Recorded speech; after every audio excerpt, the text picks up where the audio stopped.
The start of the new year means it's time to set your reading goal for 2023. And are you looking to read more or maybe try out some new genres? How about a story about secrets and spies and lies? Yeah. The Queen of Thieves is a historical fiction novel about all-female gangs in 1940s London that would do anything to stay in power and survive. And we spoke with the Queen of Thieves best-selling author, Beezy Marsh, to learn more about it.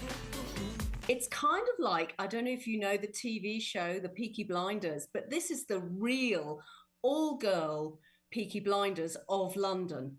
Wow, what type of research did it take? I feel like when you make up a fictional book, right, that's kind of fun. But this is, since it's based off of these women, what kind of deep digging did you have to do? Oh, so much. Well, my grandmother used to work in a pub in seedy Soho in the 1930s. So there's a kind of a family interest in these women going back way until I was a little girl. And then I got to meet a gangster, a real life gangster. And the women in his family were amazingly beautifully dressed. And it turned out that they were the descendants of the original gang called the 40 Thieves. And they were ruled by a, can you believe this, a queen, like the Queen of England, but this was a thief queen, and they were so famous. So I started by getting to know some of the descendants of the original gang, and there was a little bit of trepidation there. I was a little bit afraid about what these women were going to do. Yeah, and these were women, I mean, the queen, Alice Diamond, I mean, she wears jewels, right, all over her knuckles, has the fur coats, everything. She had like, I don't know if this is the same in America, but like a knuckle duster using diamond rings. And she used to punch people. Her police reports, which I managed to find, talk about her, you know, punching policemen. They used to stab people with their hat pins. I mean, they were violent, these women, if you cornered them. They were crafty, they were sneaky, and they were after furs and jewels from the posh department stores of London, London's Oxford Street, which I'm sure you've heard of, stores like Selfridges.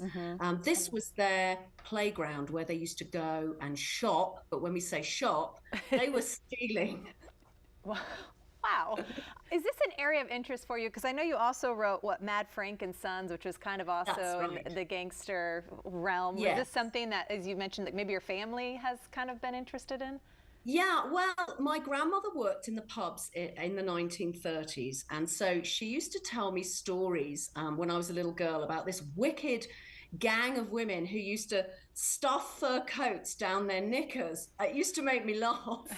So I think it was kind of almost like a bit of a family story. And then when I met this gangster, Mad Frankie Fraser, who was really a very horrible, violent man, I became more interested in the women in his family and what they got up to, because it turned out they were more clever than the men. They were running this sideline, this gang. They were organized. It was all female.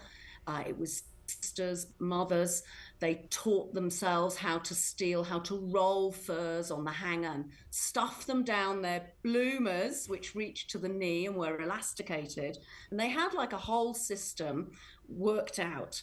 And I thought that was kind of cleverer than just male gangsters shooting each other and stabbing each other and robbing banks. It was, to me, it was just a bit more sophisticated. Well, you've provided us with so many incredible stories, and the start of the year, people are getting their reading list together. So we encourage everybody to put Queen of Thieves on there. But also, if somebody has a New Year's resolution, Beezy, of wanting, they have these stories or have been told these stories like you have. Do you have advice for somebody of like putting these ideas down on paper?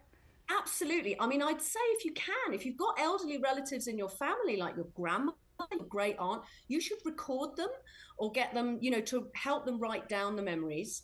And then you could use old photographs. You can use libraries. I mean, I used archive resources like police files, old newspaper cuttings, and old film reels and things like that, old news film, to kind of put myself back in that era.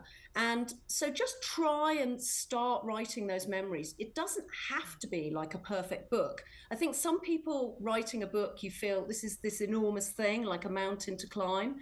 You should just write for yourself, let the story flow, talk to the people who have those memories and see where it might lead. that's kind of my advice. And enjoy writing Yeah. because it's fun, right? It's such a fascinating story. Yeah. I'm reading it right now. I'm like 3/4 of the way through and I can't put it Wow. down. It's really a good It story. sounds good. And Queen of Thieves comes out today. So if you're looking to add to that reading list, now is the day to do it.